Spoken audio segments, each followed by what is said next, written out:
masa lalu 10 tahun, imbasnya sekarang. Dari sebelumnya juga. Iya, karena enggak ini cuma sekitar 2-3 ribuan, tapi tepat sasaran. Sekarang gini aja kita berpikir. 20 tahun.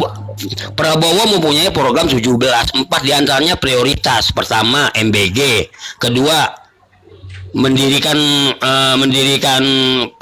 fasilitas kesehatan, ketiga membangun 300 fasilitas pendidikan setingkat kedokteran, terusnya 3 juta unit rumah bersubsidi. Nah, itu bingung. Kenapa bingung? APBN kita kata ini nggak ada duit, APBN kita ini kolab. Itu yang mengatakan siapa?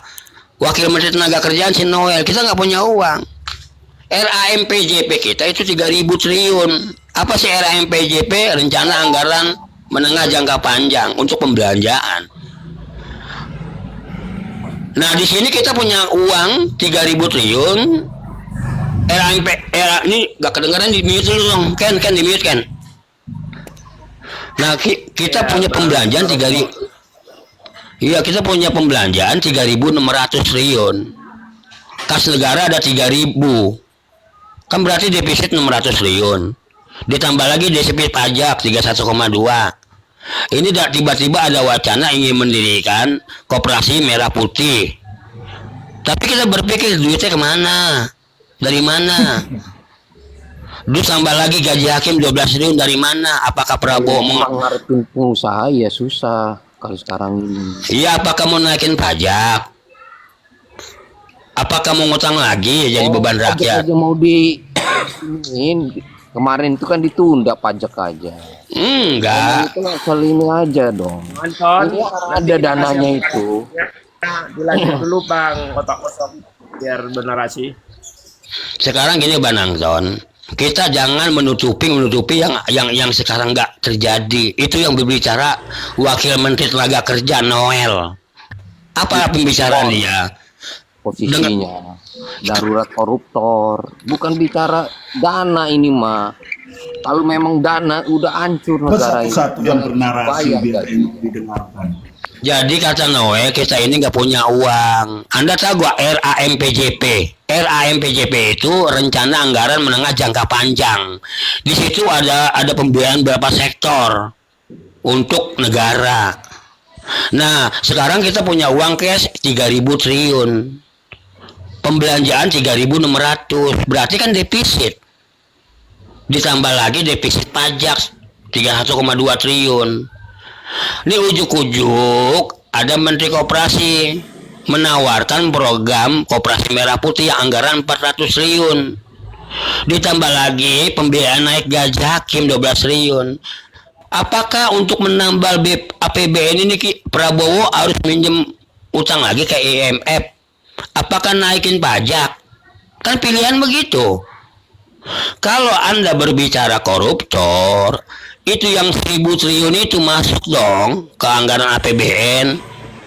Yang korupsi tambang kemarin Arpen Muiz 271 triliun masuk dong. Sehingga Prabowo bisa menciptakan yang namanya janji-janji politik. Kan gitu. Sementara ini kita lihat kebijakan-kebijakan. Dari pengiritan anggaran efisiensi, semua bidang lembaga kementerian dikurangi. Tapi ada program retret yang mengeluarkan anggaran 13 miliar. Kita percaya sesuai fakta. Kalau kita berargumen, argumen data, dibalas dengan argumen, jangan sentimen. Memang kan begitu. Pembukuan tahu negara ini. Anda bedah dong, di situ APBN ada pembelanjaan. Tinggal di Google kok ada. Itu kan udah dibukti transaksinya memang harus terbuka. Urusin itu aja tuh, Pak Bang, ini nggak masuk Bang. Bang 7.800. Kenapa? 7.800 dia ngomong. Buktinya masih 10.000 jualnya. Udah urus itu aja. Apaan yang diurus? Kasih aja yang Bang, ini kualitasnya nggak Bang Anto, ini Bang Os, ini turun aja kualitasnya nggak ada nih. Bukan lawan saya, maaf. Ini kualitasnya nggak ada nih. Satu-satu kok. Maksudnya nanti kan akan kebagian, jangan nyerobot orang ngomong begitu loh. Iya, daya kualitasnya kayaknya nggak akalnya nggak masuk itu. Kalau kita berbicara argumen apa yang diucapkan saya di sharing melalui apa? Melalui data. Jangan membabi buta. Ini yang bikin negara kita hancur ini. Kita kan argumentasi ya, dibalas argumentasi. Apa kekurangan argumentasi kita ditambahin. Saling berbagi ilmu. Benar Bang Yoga? Betul, Kalau Bang. begini hancur negara kita. Inilah bobrok kayak termul lah dibilang. Saya bilang termul. Ketika kita menarasikan tentang kebenaran, tentang kekurangan, bukan kita benci, kritik supaya ada celah di. Bang Otak. Ya, Jadi kalau kan tadi itu apa, host itu mengungkapkan bukan era sekarang ya, dari artinya memang itu semuanya kan efek domino. Artinya dari awal pembentukan republik ini sekarang sampai sekarang ini kenapa tidak makmur? Intinya kan itu ya, host ya.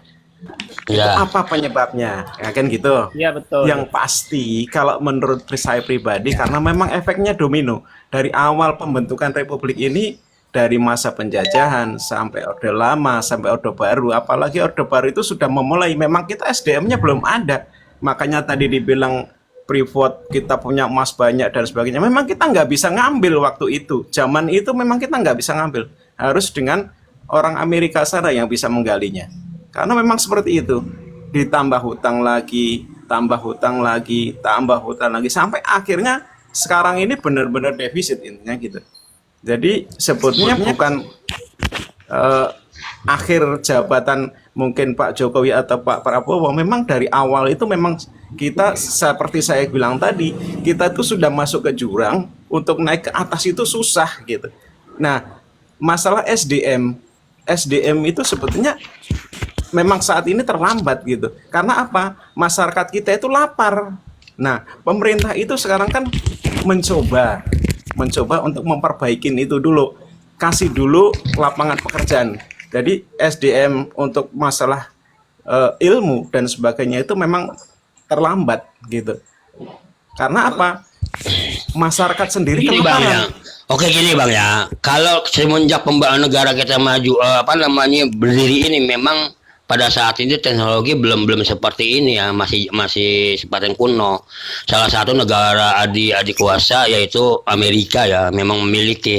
Jadi dari 1 sampai 8 sekarang yang saya nilai, walaupun 6 bulan itu, pemerintah itu dalam arti pemimpin tidak mengedepankan amanat undang-undang, pasal 9, pasal 33 ayat 3 ya.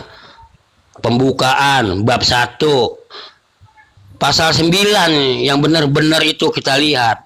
Isinya apa pasal 9? Demi Allah saya bersumpah, saya akan mentaati Undang-Undang Dasar 1945, mencerdaskan bangsa, mensejahterakan bangsa. Itu udah digubris. Akhirnya ambruk karena janji sumpah Al-Quran dia dilanggar. Padahal MPR udah berbicara nomor 6 tahun 2020, presiden tidak dipercaya masyarakat, sebaiknya mundur. Kan begitu. Ini mah enggak didengar doang. Kenapa? Bab 1 mengatakan tentang hukum di pasal 4 di Undang-Undang 45. Mana hukum kita? Kasus kenjuruan lebih dari 100 Bang, nyawa melayang. Hukumnya enggak ada. Kasus KM 50 juga. Di Jepang aja kalau Menteri Tenaga Kerja main golf, ada karyawannya satu pabrik, satu karyawan aja, kritik dia tuh. Itu tanpa sadar dia tuh harakiri atau mengundurkan diri. Karena kenapa? Karena beribadah punya Tuhan, mereka ini enggak. Fakta kenyataan.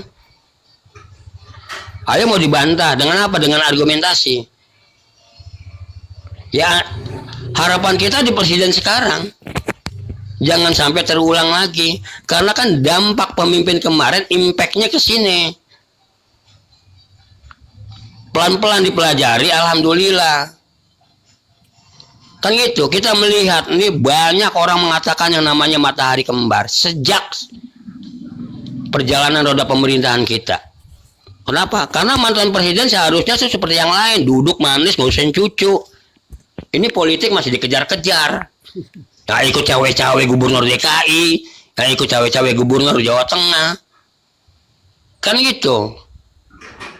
Makanya kita berprinsip, benar kata Bang Yoga, kalau kita memasuki pertandingan awalnya benar, akan berakhir dengan benar. Kenapa? Tuhan menonton sebagai jurinya.